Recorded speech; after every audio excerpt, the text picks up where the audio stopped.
the Warhammer Survival Intel Report, Saturday edition. Just received some news this morning about the Line 5 pipeline that runs from Michigan to Sarnia, Ontario.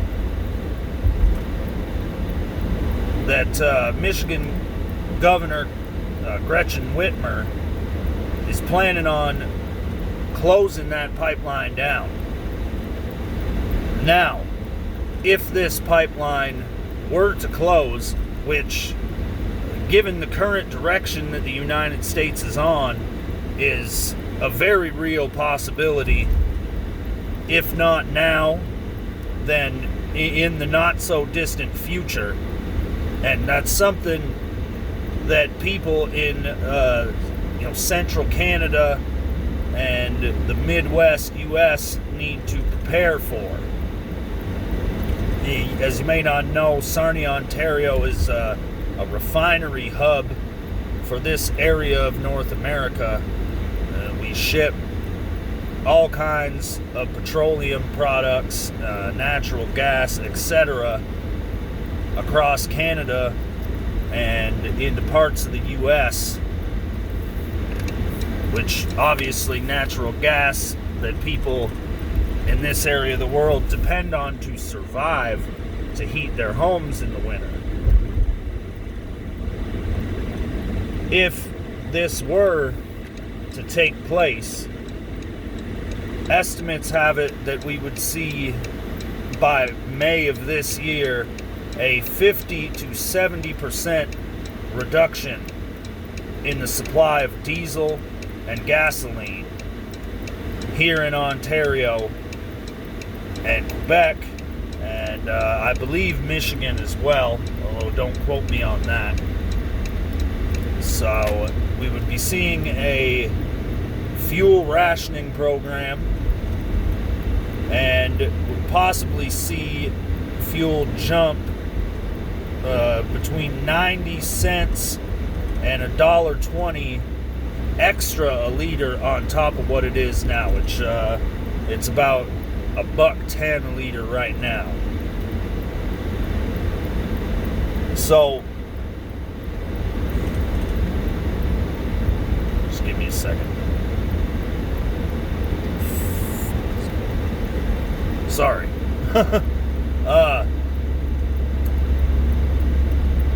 That's huge.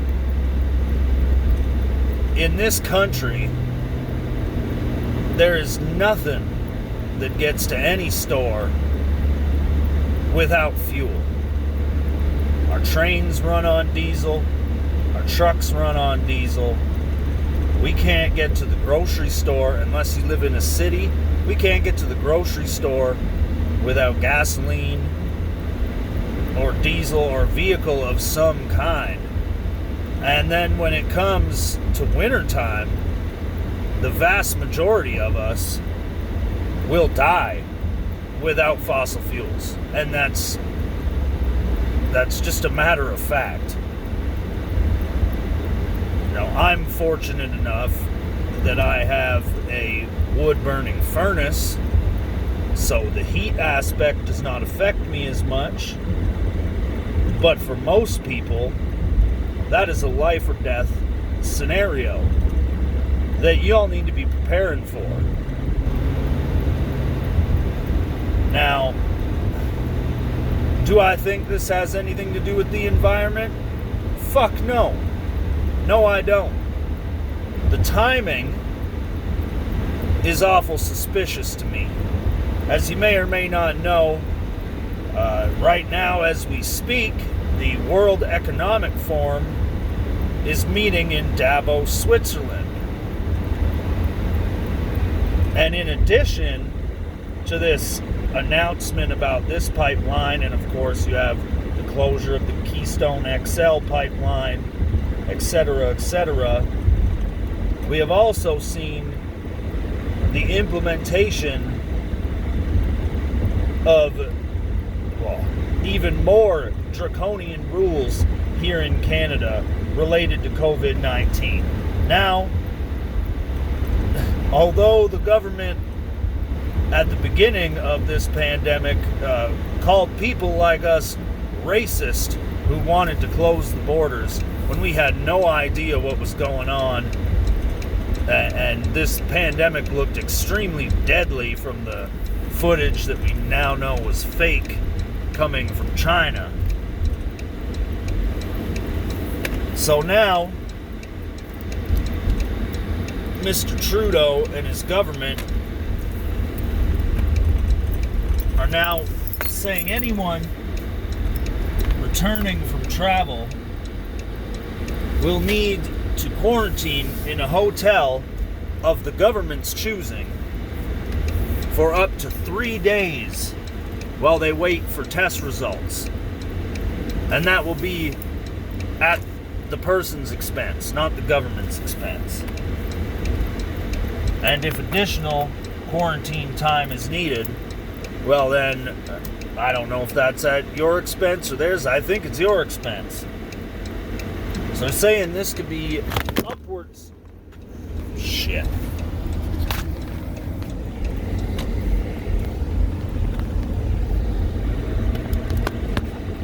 Upwards of $2,000 per person.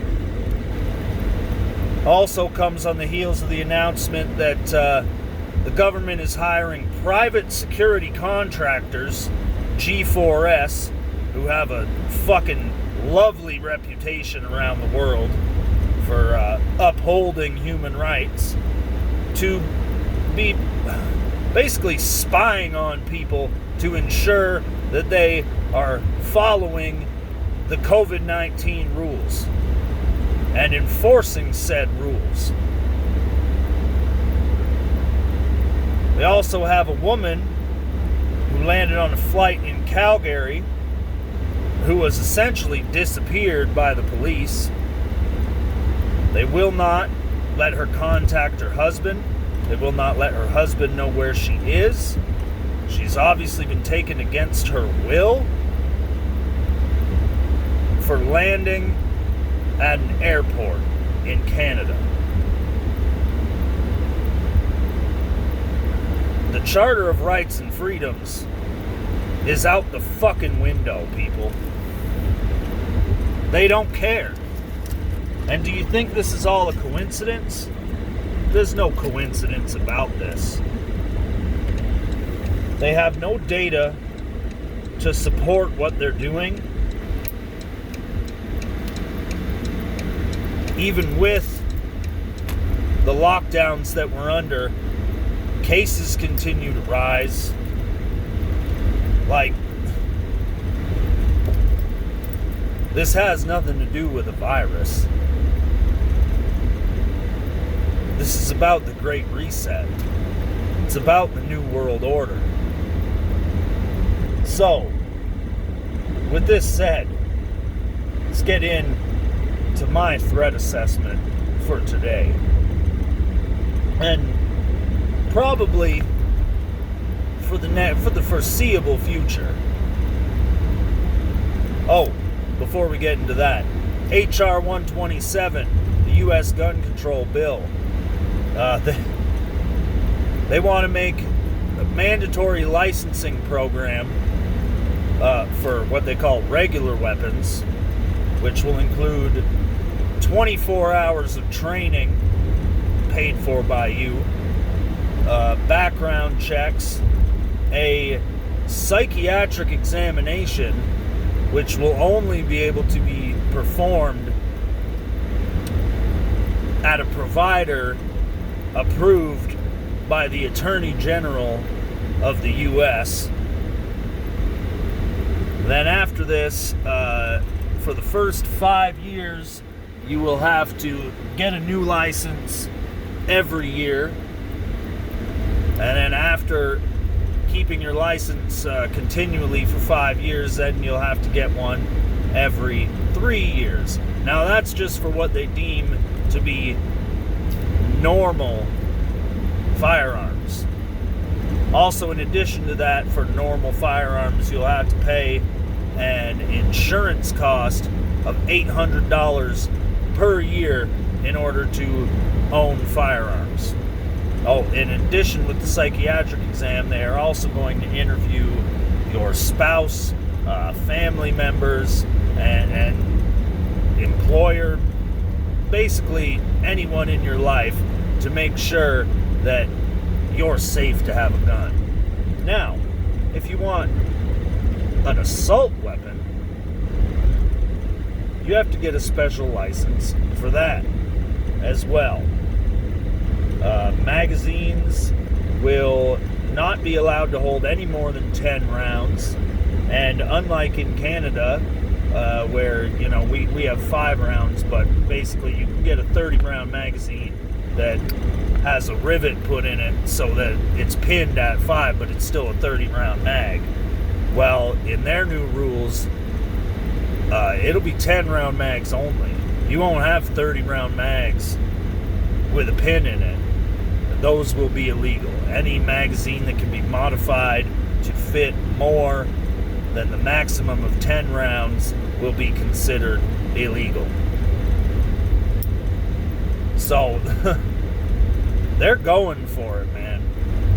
They did the assault weapons ban here in Canada. They're basically going to make most Americans criminals at this point.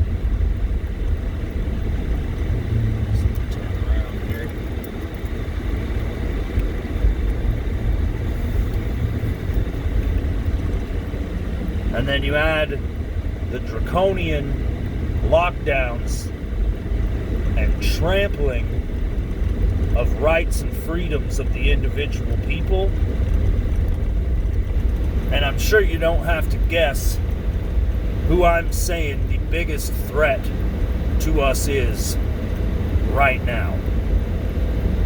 It's the government. It's the non-governmental organizations like the UN, the World Economic Forum, and it is multinational corporations who are shitting themselves, by the way. Well, the banks are anyway, with this whole GameStop thing going on.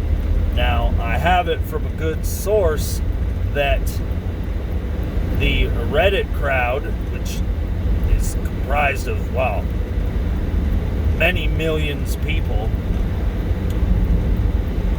has set their sights on the silver market next. Now, if you know anything about the way the silver trade goes, I'm not talking about buying physical silver. It's how, where you're basically buying silver stock or whatever.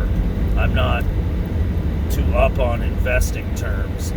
But basically they're going to try and short silver stock and then ask for their money in silver. Which, even if they lose massive amounts of money, there's not enough silver in that market to pay everyone out. And they will fall. They're using their own corrupt tactics against them, and I fucking love it. Now, it may not be great for us economically, which is why we all need to be prepared. We need to be prepared for government crackdowns.